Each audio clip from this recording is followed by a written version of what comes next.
bit less loud now. Who's had a great weekend? Oh, two of you! Oh, three of you! Awesome! So, welcome to Hanmer Springs. Yes, nice. Yeah, hasn't Hanmer Springs put it on for us with the weather? Amazing, right? Awesome. Thank you so much for coming, guys. Love it. So what's going to happen tonight is you've all just had your soup, obviously, and then we're going to have our guest speaker, and then mains will come out.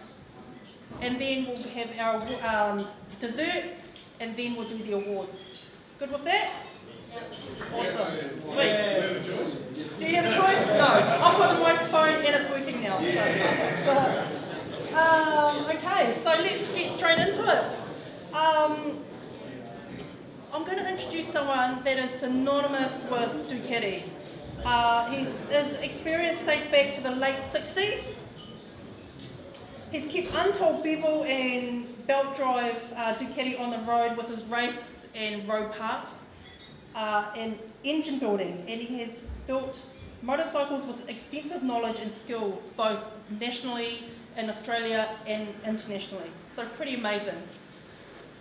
I want to introduce you to Brook from Australia, V2 Motorcycles, and he is going to be interviewed by Molly Meldrum, long-time standing Doc NZ member and connoisseur of V2 racing.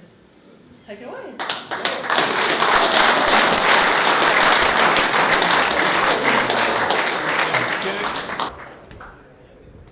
Molly Meldrum. Molly Meldrum indeed. Now I'm sorry you're going to have to listen to me a bit tonight. Hopefully you'll get to listen to more of Brook, and that's my ultimate plan. So give us a minute. Oh, you got that thing organised? Yeah. So, Mr. Brook Henry, welcome to NDR. Oh, water. And thank you very much for coming over. We know it's a hell of a commitment coming all the way from Nanip. Thanks, Molly. And thanks for having me. Thanks for inviting me. It's a pleasure to be here, and hopefully we can entertain you for a bit. Hopefully. Yeah, I'm hoping so. Right, Mr. Henry, I think it's fair to say you've been around Ducati for quite a while. Your experience, in my mind, dates back to the 60s in Continental Motorcycles in Cambridge with the brothers Chris and Tim. Would you like to elaborate on that? Yep. My two brothers were the first. Is it working? It's going. Yeah. My two brothers were the first importers and distributors for Ducati motorcycles in New Zealand, and that started. They actually started with Nortons and Dunstall stuff, but they eventually went to. They were looking for something. They were looking for something different. It's okay. I think we're back in action. So. Yeah, my two brothers were bringing in Dunstall stuff, and they were looking for a motorcycle to import and sell, and they looked and saw the singles, and there was some talk about a V-twin coming.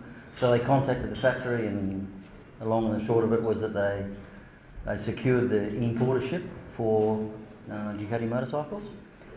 And I remember the first batch of motorcycles that arrived were Ducati singles, which I was still at school. I got my licence when I was 15, as you do here, or you did, I don't know if you do now. You did? But so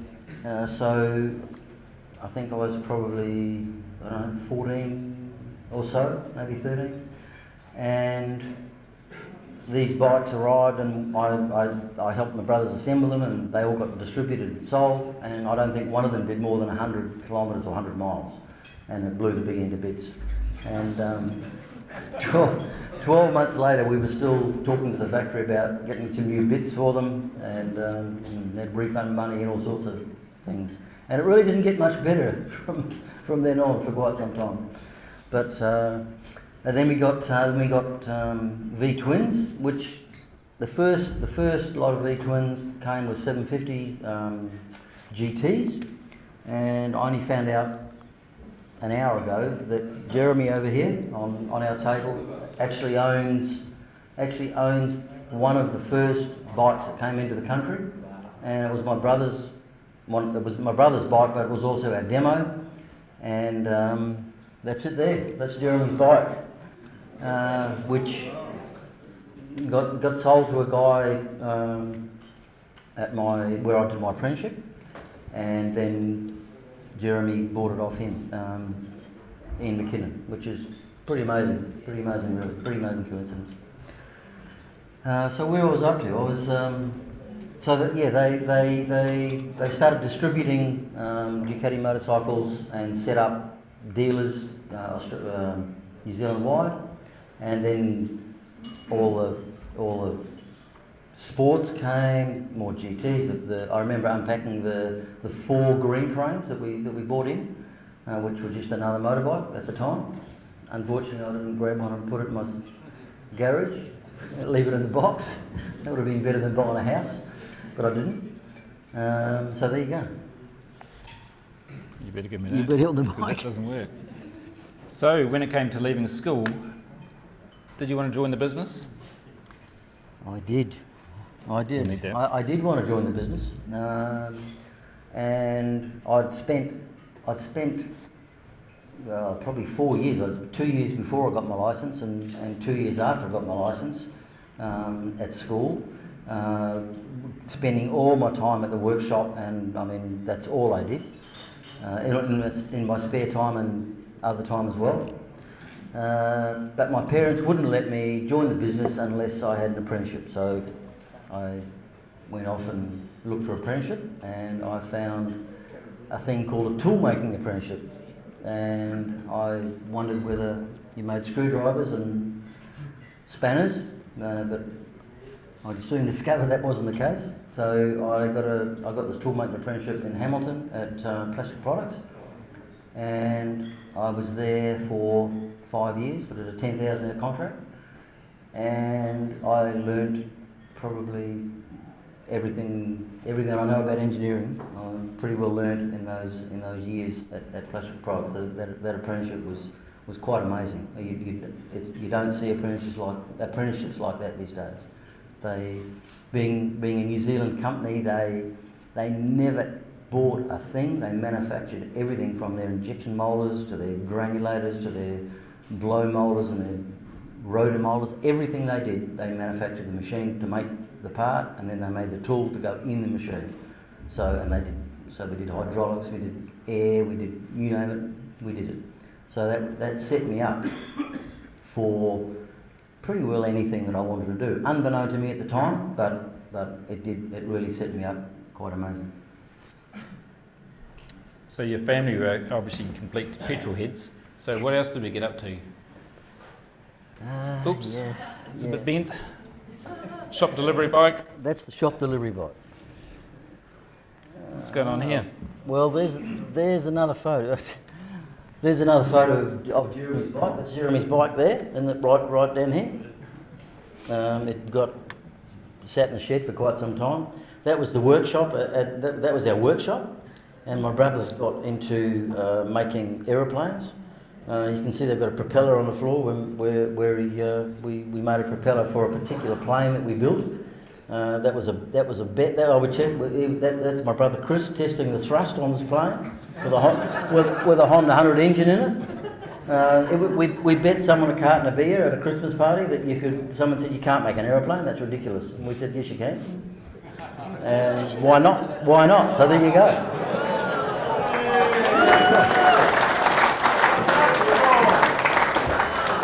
So that's a replica of a 1912 Curtiss biplane, and it actually ended up on television. It was on the front page of the Waikato Times, and it went on the television news. They came out and filmed it, and 2 days later, we had the aviation department said, "Would you like to donate that aeroplane to the Museum of Technology and Transport in Auckland, or would you like to go to jail?" That plane, as it is there, it was hung up in the museum, the Auckland Museum of aviation for many years, many years. So what happened next to Brook Henry? He did his apprenticeship. Did my apprenticeship. Then what?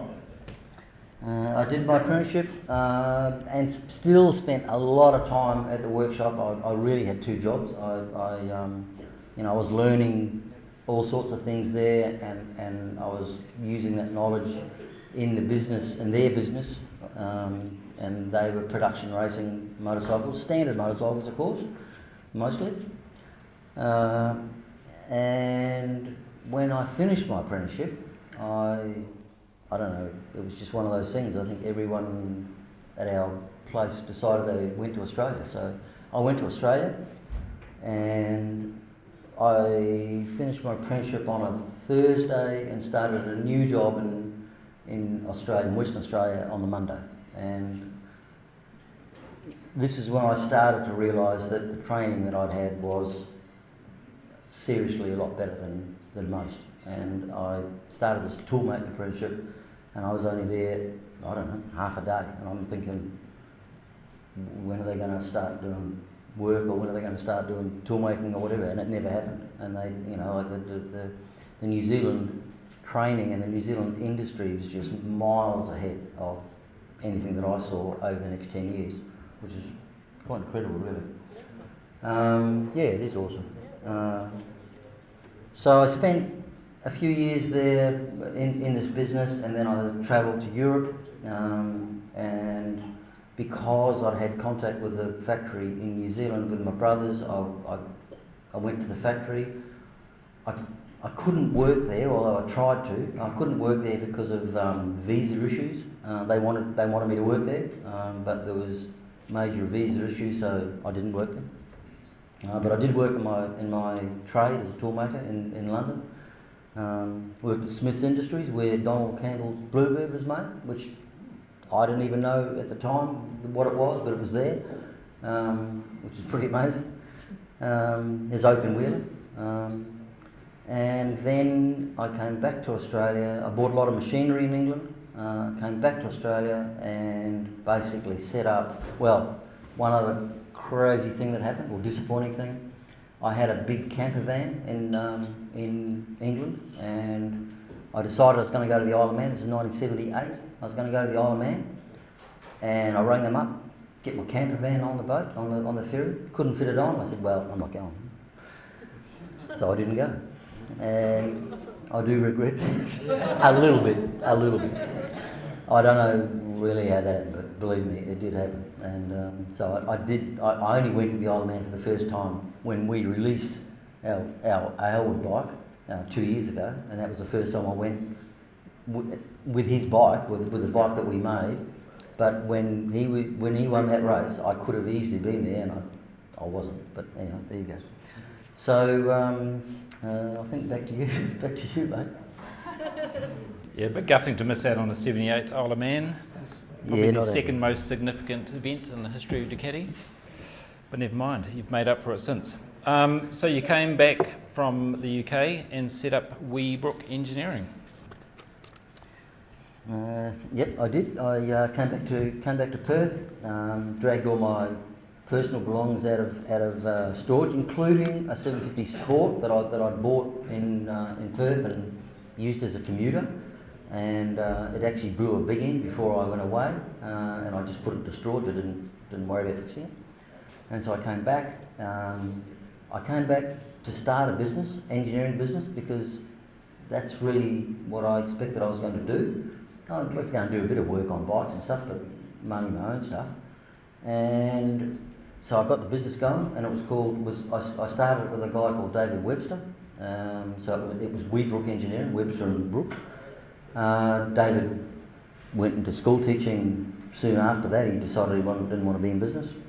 So I kept going with it, and I thought, well, I've got to fix this Sport. So I dragged it out and went down to the local dealer and said, I want a new big end for my Sport. And he told me how much it was, and I started running the other direction. I said, I don't think so, mate. And I just made one. So I made a big end for it, which was no big deal. and got it going and started riding it and went on a few runs with club guys and whatever, and people started hearing that or knowing that I'd made this big end, or I got your bike going, and that was the start of V2 Australia. People started, can you make me one? Oh, my big end's blown, my 860? Yeah, no worries. So I made 3, I think, and then the next time I made 10, and I was making them in lots of 100 within a couple of years. That's the dead truth. Honestly, 100 at a time we're making, which is, yeah. When I think back, it's a strange thing, really. But anyway, that's how it went. And then I bought a gear cutting machine, and that business, I channeled that business into doing Ducati parts, and I knew I wanted to race a Ducati, so I started playing around with racing them and making all the components that go in the engine, and it just grew and grew and grew from there over the next 25 years. So at some point, you came to New Zealand with a couple of race bikes. Well, this is the dyno you've made, by the way. That was my first dyno. That was my first dyno that I ever built. So you came to New Zealand, brought a couple of race bikes with you, and had a bit of a chat with Ken McIntosh, I understand? I did. At some point? I did. What came out of that? Molly, I bought a motorcycle to New Zealand to race. I think it was in about 89, I think, and it was one that I made. And Hugh Anderson rode it. And there are some photos of it later. Hugh Anderson rode it, and also a guy that I brought with me from Australia, Owen Coles, who rode our Alchemy very successfully at Daytona. He rode it in New Zealand, and it wasn't really what I wanted. And I had another guy involved in the business who was really good friends with Ken McIntosh, and so we decided to go and see Ken McIntosh and say, look, we've got this bike, and it's nearly what we want, but it's not exactly what we want. What do you reckon? What can we do? And between him, us, and a guy called Rob Henry, no relationship to me, but his name was Rob Henry, and he was an engineer at the ATI, the Auckland engineering place at the university, and they designed what I have now as the Alchemy, and Ken built the first 2 Alchemies of that construction in Auckland, and we built another 98 of them in Western Australia, and sold them as race bikes, road kits, and we raced the thing all over the world, and it was a very, very successful motorcycle. Do you want to talk through any of those pictures? Yeah, I can talk to that. Yeah. That's actually, if you look at that picture and look at the welds on the frame, they are actually brazed, and there's only 2 Alchemies that are brazed, and that's the 2 that Ken McIntosh made, because he brazes everything. So that is the very first one that came from Ken, and we made it into a race bike, of course. The guy helped me in the business at the time said, no, we've got to make that into a road bike and sell it and get some money back. I said, no, I don't think so, mate. So we did make a road bike, which that's the first road bike. But you see, that one's not brazed. That one's all TIG welded together. That we machined that all over, every single tube, which I've still got. I've still got all the tooling for that bike, every last bit of it. All the tooling to machine the tubes. They're all fly cut. They're all fly cut, so they all fit exactly right. When that frame goes in the jig, there's no gaps, nothing. It fits in the jig and it gets welded up in a particular sequence. And people have asked me, will you make them again? I don't know. I could do, but I don't know that I've got enough time to do all the other things that I want to do and make any more of those. But we'll see. I actually don't know what that is. It's an Alchemy for sure. It's a random picture I found. It's a random picture you found. Well, there you go. I mean, like I said, we sold the best part of 100 bikes. And, I know a lot of them, but I certainly don't know them all. And that's, I mean, we're only, it doesn't sound like a lot, I know, but it's a lot. It's a lot for a small company. We know where one is. Yeah. Right, so after the Alchemy, appeared in a couple of magazines. Street Bike actually gave one away many years ago after they built one. Mm-hmm. Another bike Another bike. came to fruition. Yeah. Talk us through the Squallow. Okay, so the Squallow was the second bike that we did after the Alchemy, and that was a joint venture with Over Racing in Japan. To start that off, I built a 900 SS, like a 97 belt drive engine, and hot rodded it, and put Cobra ignition on it and whatever. And I took it to Japan, and Over Racing and V2 did a joint venture bike in a race up there, and we were really happy with the frame, and it was a good race meeting. And the chap that we saw sitting there is the guy that's designed all my bodywork on all my bikes except the Alchemy that was done by an amateur, but that's what it was then. So John came over from England. I got him out, and he made all the bodywork for the Squallow.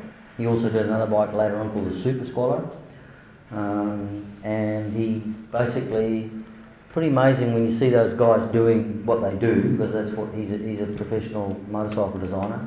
And I mean, he gets a block of foam, carves it with a carving knife, and to go from a square block of foam to the shapes of that you see, that is like 4 hours work, and he does it all by hand. And then once that's done, then you start covering it with clay and making exactly how you want it. But quite incredible to see it eventuate in such a short time. One of the things Brook did for me on this trip was actually bring this bike with him Yeah, I did. on the plane. The frame and tank and seat is now sitting at my house. Thanks, Brook. You got to get it going yet. Yeah, give it time.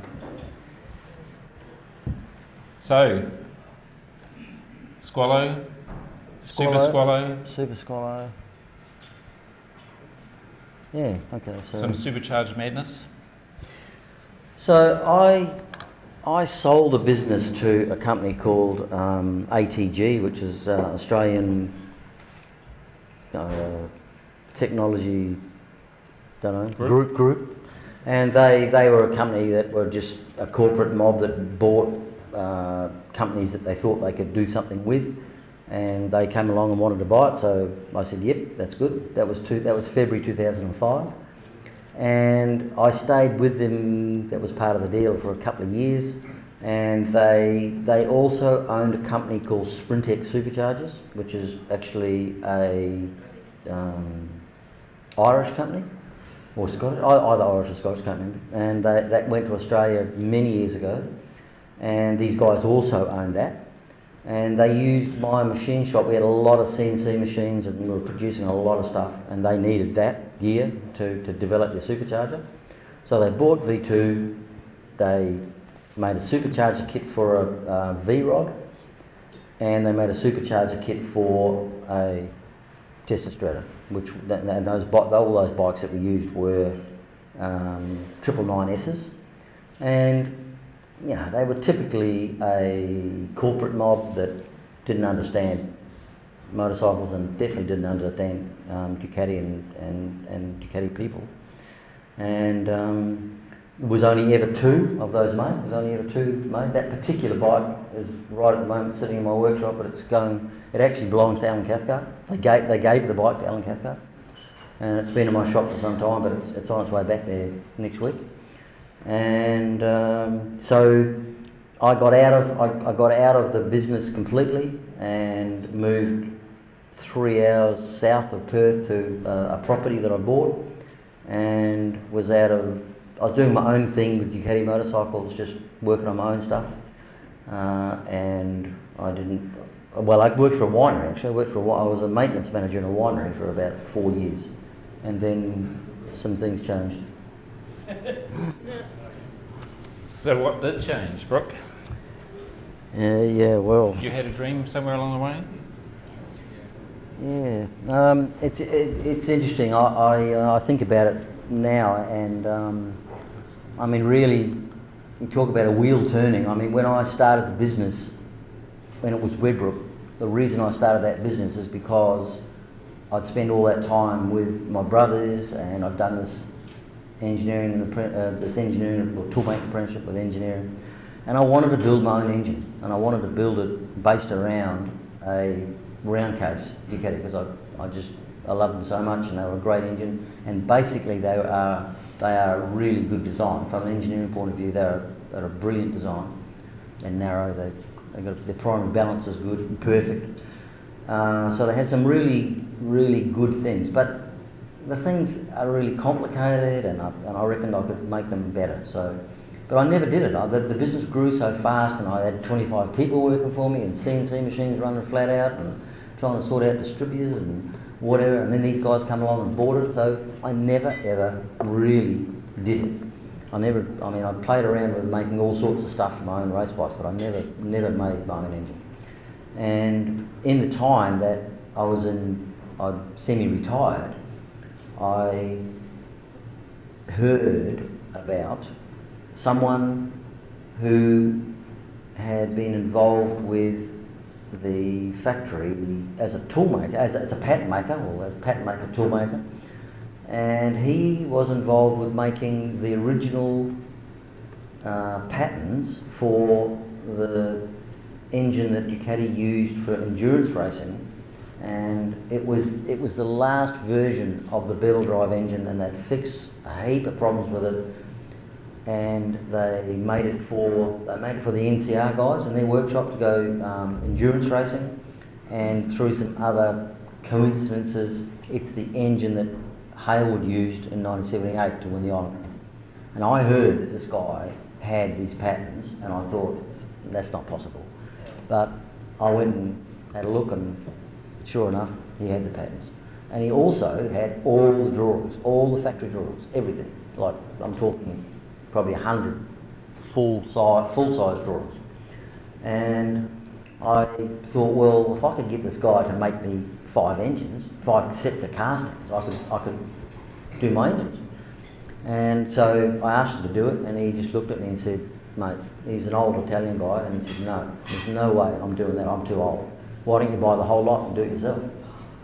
And I nearly fell over backwards. I mean, I didn't even think for 1 minute that we'd want to sell them. I asked him to see if he could get some castings done for me in the meantime, which he did. So I went there, I got the drawings, I've got all the patents, I bought the castings that I'd paid for, and I bought some other machinery when I was in England, some more CNC stuff, and I shipped it all in a container back to Nana. And around about the same time, these guys that had bought the business rang me and said, we decided that we made a mistake in buying the business and we shouldn't have bought it. And I said, well, I could have told you that, but that's all right. And, you know, we want to get rid of it, and they wanted the room on the workshop floor because they were doing something else. And I said, well, so I bought it for a lot less than what I sold it for. And I married the two together. I thought, well, if I can get the two and join them together, you know what, I might even get back, the wheel might turn, and I might get back to square one and make my engine. And that's what happened. So I managed to put it all together and started making these engines, which we've done, and we have made a couple of bikes with them in, but there's that has escalated again, and I'm just starting to wonder how long I've got to go before I get everything done. But there you go. They are the castings. I have the castings actually cast in Melbourne, and I'm casting a lot of it in magnesium. I've even cast the cases in magnesium for my own use, not for sale because they won't last. But I want to build a magnesium engine like a Manx or a 7R, and I want to race it seriously, and it will be a serious race bike or race engine, hopefully in the next few years. Not too many years. So I'm just flicking through some of these photos if you want to talk to any of those. Yeah, well, these are just a lot of the stuff that came was stuff that they'd done for NCR, and the NCR heads and stuff they were nothing special. People think that NCR made 60-degree heads, and a normal bevel driver's got an 80-degree valve end included, and people think NCR did 60-degree heads, which is absolutely not the case. There's that much rubbish talked about. It's unbelievable. I mean, to make 60-degree heads, you've got to make new rockers, you've got to make everything new, and they didn't have the facility to make new camshafts, totally different, and they just did not have the facility to do that. And the only time the factory went to 60-degree heads is when they built a Panther, which was 60-degree heads. Yes, lots of people did fit those to muck around and fit all the internals including me, to a bevel drive, which made them 60-degree heads, but NCR never did it. The engine is the engine that Harewood used, which was this spin-on oil filter engine, is different in many ways, mostly because it's narrow. It's got a very, very narrow sump, and if you go back to that other engine, you'll see they narrowed the sump so that they could bring the exhaust pipes along the bottom and have them not scrape. And the thing holds a lot less oil, but you don't need 5 litres of oil in an engine that size. And they put this full flow oil filter on. The engine is a cross between a Millet, a round case, a square case. It really, they picked the eyes out of all the good points of all those engines and built it. I don't know where you want to go. I'll let you go a bit, I think. I'll tell them why they... You talked enough, have you? Yeah, I talked enough, yeah. Right, so you built the Retorno engine, Yep. and you probably needed somewhere to put it. I did. So Imola Evo Imola came to pass. Yeah. Okay, so this was a bike we called the Imola Evo, which is a copy of a green frame, and we built it purely and simply to showcase the engine that we were going to market and sell, and we took it to Barber in America, I don't know how many years ago, must be 5 or more, and while it was in America, Jay Leno heard about it and he wanted to do a thing on it, which was really good for us, and people since have wanted to buy these bikes, and we've sold this bike as a complete bike. While that bike was in America,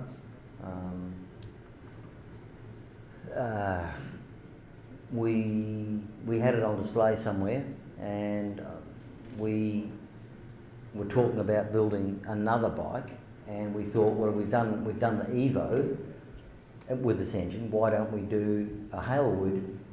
Because we own the right, because we've got the right engine. Every single Hailwood that was built from the factory, 7,000 of them, never had the right engine in it, because when Hailwood won the island in '78, the factory said they were going to build some bikes to commemorate his win.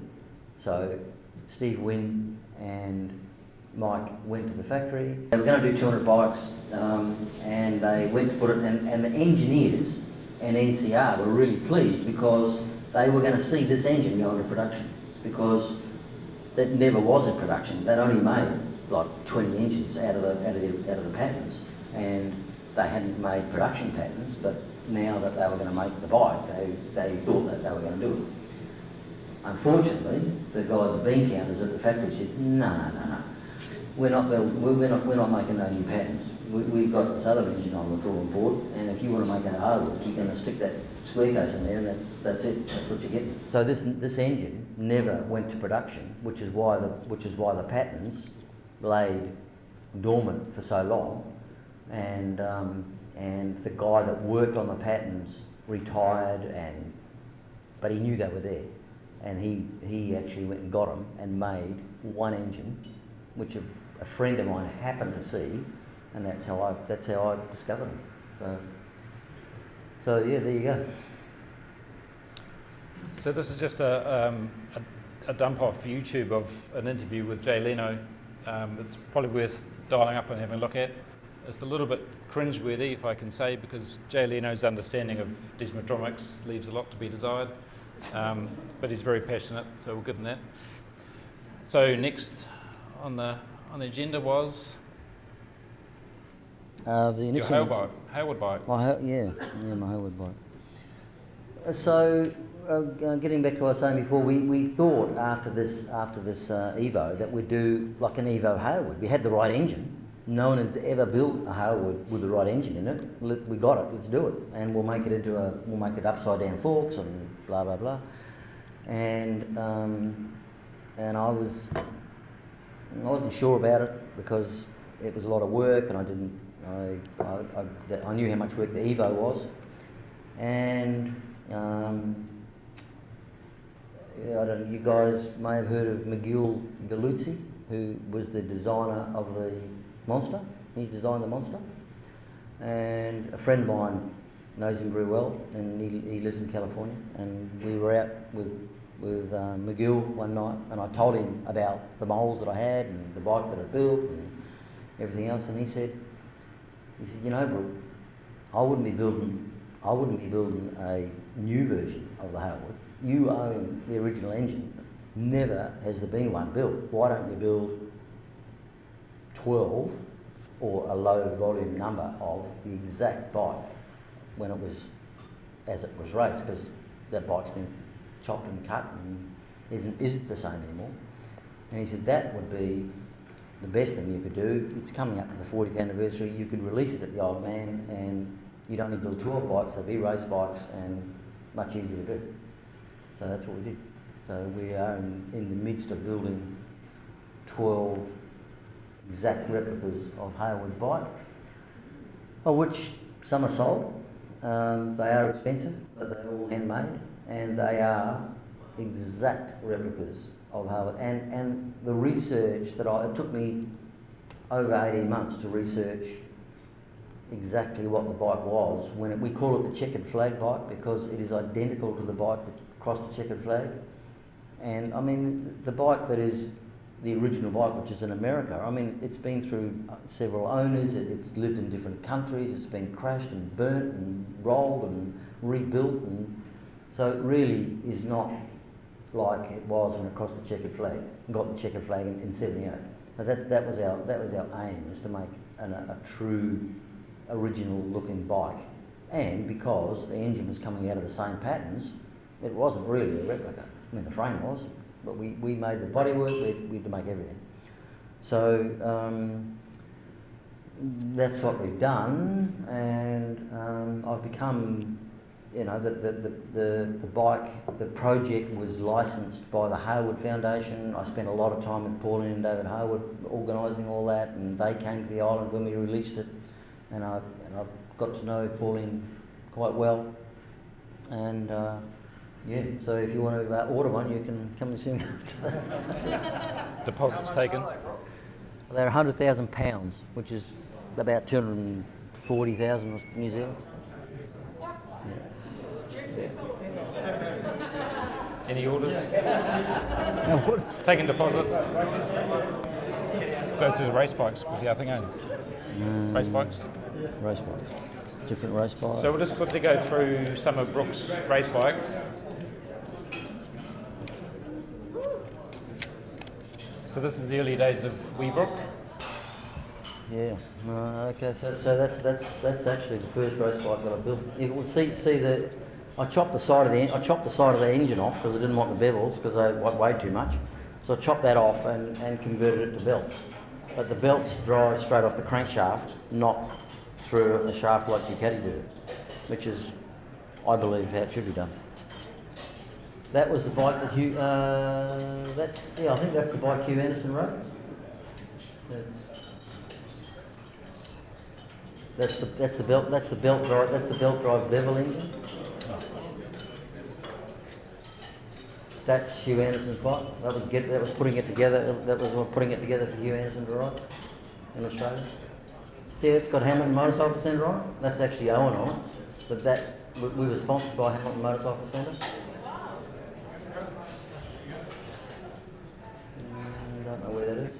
That's my Alchemy.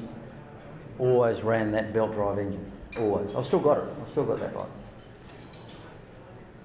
That's it. That was a very, very successful race bike. It won so many races.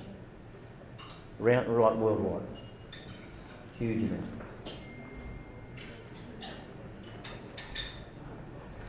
That was when I decided to go do post-classic racing. So we made, that's basically a replica of Paul Smart's bike with a round case in it, but it's been, it's got all our internals in it. We made the frame for it, and incredibly light. Again, in actual fact, there's another photo of it later on, painted blue, and that's the bike that we won the Formula 750 in Daytona with in '75. And we've still got that bike as well. That's my son on the same bike, only recently. That was we won Bathurst with it. Alan won Bathurst with it. When it was painted white. I'm not sure what year that was, but there it is. There, you can see that's Daytona in the background. That's straight after the race.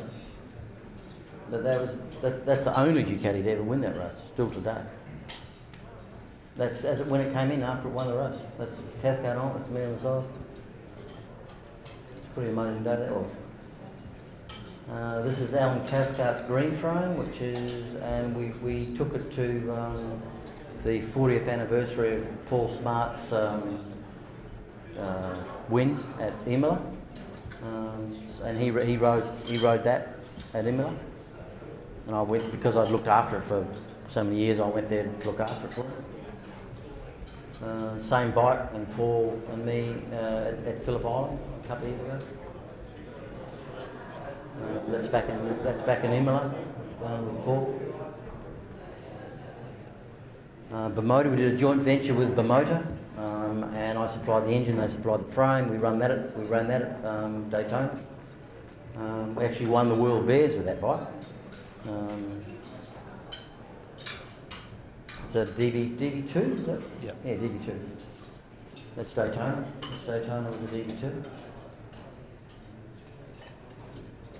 And Alan Cathcart had a Super Mono, which we tuned and did a lot of work to, and we raced that in the Sound Singles worldwide, and the World Bears race at Daytona.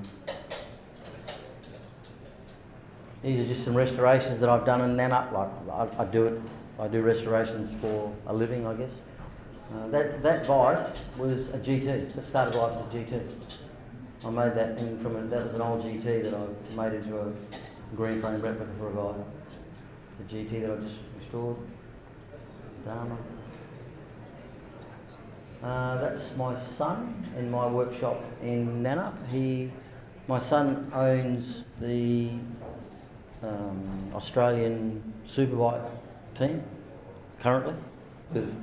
He's partners with Troy Bayliss, and they run the Australian ASBK team, the factory team, which they won the title last year in Australia.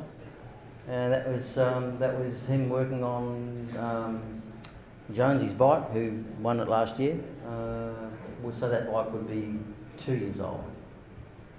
He was prepping it for the Australian Superbike race in Western Australia. On the way, man. That's his truck. Yeah, no, he's going all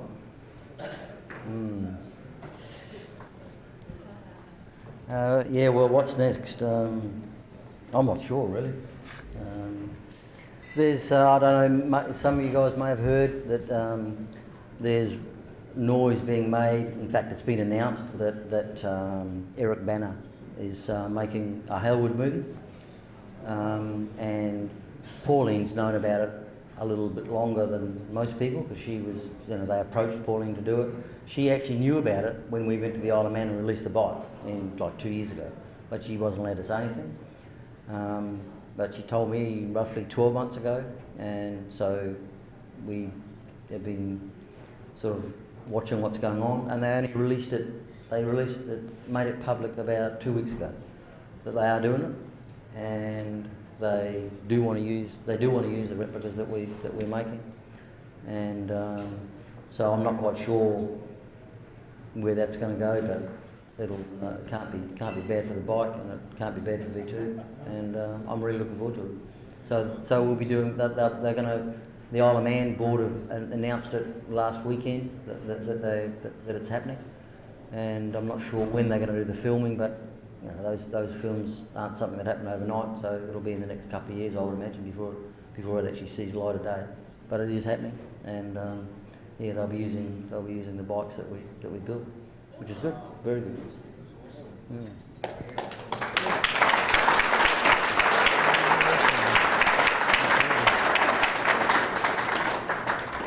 So there's always something on the drawing board, Brook, isn't there?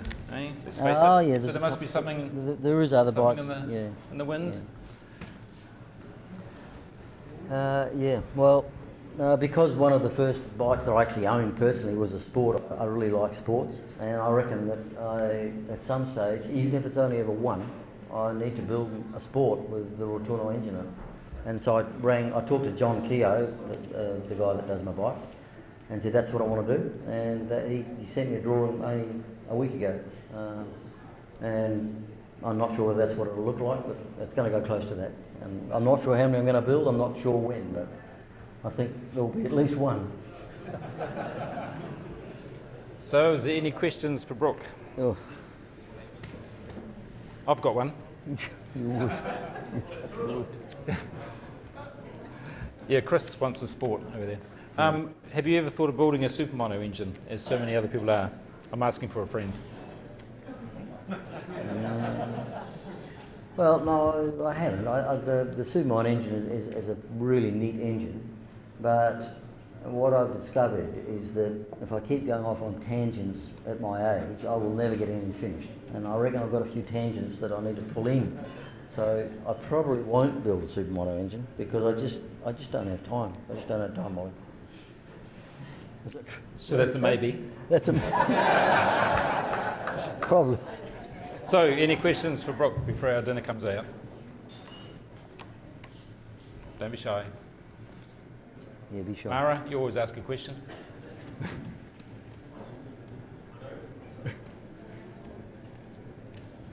But thank you, Brook.